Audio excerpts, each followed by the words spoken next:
السلام علیکم ورحمۃ اللہ وبرکاتہ۔ علوم قرآن میں ایک اہم بحث ناسخ و منسوخ کی ہے، اور یہاں اس کے متعلق میں صرف بنیادی معلومات جو ہے وہ آپ کے پیش خدمت کروں گی۔ اللہ تعالیٰ کسی زمانے کے حالات کے مناسب ایک شرعی حکم جب نافذ فرماتے ہیں، پھر کسی دوسرے زمانے میں اپنی حکمت کے پیش نظر اس حکم کو ختم کر کے اس کی جگہ کوئی نیا حکم عطا فرماتے ہیں تو اس عمل کو نسخ کہا جاتا ہے، اور اس طرح جو پرانا حکم ختم کیا جاتا ہے اسے منسوخ کہتے ہیں، اور جو نیا حکم آتا ہے اسے ناسخ کہتے ہیں۔ بعض لوگوں کا کہنا ہے کہ اگر احکام الہی میں ناسخ و منسوخ کو تسلیم کر لیا جائے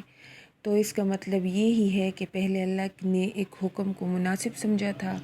اور بعض میں معاذ اللہ اپنی غلطی واضح ہونے پر اسے واپس لے لیا۔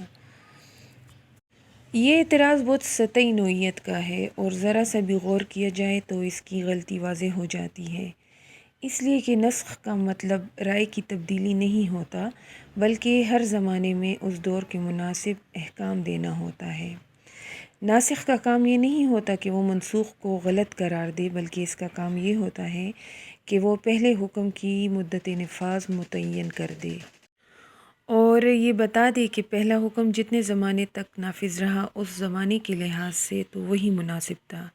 لیکن اب حالات کی تبدیلی کی بنا پر ایک نئے حکم کی ضرورت ہے۔ جو شخص بھی سلامت فکر کے ساتھ غور کرے گا تو وہ اس نتیجے پر پہنچے بغیر نہیں رہ سکتا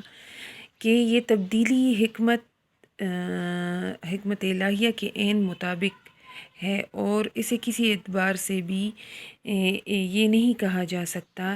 کہ یہ ٹھیک نہیں ہے۔ یعنی حکیم وہ نہیں جو ہر قسم کے حالات میں ایک قسم کا نسخہ پلائے، بلکہ حکیم وہ ہے جو مرض اور مریض کے بدلتے ہوئے حالات پر نظر اور غور کر کے نسخے میں تبدیلی کرتا رہے۔ اور یہ بات صرف شرعی احکام ہی کے ساتھ مخصوص نہیں، کائنات کا سارا کارخانہ اسی اصول پر چل رہا ہے۔ اللہ تعالیٰ اپنی حکمت سے موسموں میں تبدیلی پیدا کرتا رہتا ہے، کبھی سردی، کبھی گرمی، کبھی بہار، کبھی خزاں۔ تو اس کے بارے میں ہم یہ اعتراض نہیں کر سکتے کہ معاذ اللہ اللہ تعالیٰ نے اپنی رائے میں تبدیلی کر لی ہے۔ نسخ جو ہے یہ صرف امت محمدیہ کی خصوصیت نہیں، بلکہ پچھلے انبیاء جو ہیں ان کی شریعتوں میں بھی ناسخ اور منسوخ کا سلسلہ جاری رہا ہے۔ جس طرح ہم پہلے پارے میں سورہ بقرہ میں ہم پڑھتے ہیں کہ جو بھی مرد مفہوم میں بیان کروں گی مرنے کے قریب ہو تو اسے چاہیے کہ اپنی بیوی کے لیے وصیت کر جائے، چونکہ اب تو وصیت اس کے بعد سورہ نساء آ گئی تھی، اور اس میں اللہ تعالیٰ نے خود ہی تمام لوگوں کے جو صاحب وراثت تھے ان کے حصے متعین کر دیے تھے، تو اس کے بعد یہ حکم شرعی جو تھا وہ ثابت نہ رہا، بلکہ یہ منسوخ ہو گیا تھا۔ اس طرح انبیاء علیہ السلام کی شریعتوں میں بھی ناسخ اور منسوخ کا سلسلہ جاری رہا، جس کی بہت سی مثالیں موجود ہیں اور بائبل میں بھی ملتی ہیں۔ جیسے حضرت یعقوب علیہ السلام کی شریعت میں 2 بہنوں کو بیک وقت نکاح میں رکھنا جائز تھا، اور خود حضرت یعقوب جو تھے وہ نبی بھی تھے، اور 2 بیویاں ان کی جو تھی وہ آپس میں بہنیں تھیں، لیا اور راحیل، لیکن حضرت موسیٰ کی شریعت میں اسے ناجائز قرار دیا گیا۔ اور جس طرح حضرت نوح علیہ السلام کی شریعت میں ہر چلتا پھرتا جانور حلال تھا، لیکن موسیٰ علیہ السلام کی شریعت میں بہت سے جانور حرام کر دیے گئے تھے۔ حضرت موسیٰ کی شریعت میں طلاق کی عام اجازت تھی، لیکن حضرت عیسیٰ کی شریعت میں عورت کے زناکار ہونے کے سوا اسے طلاق دینے کی کسی حالت میں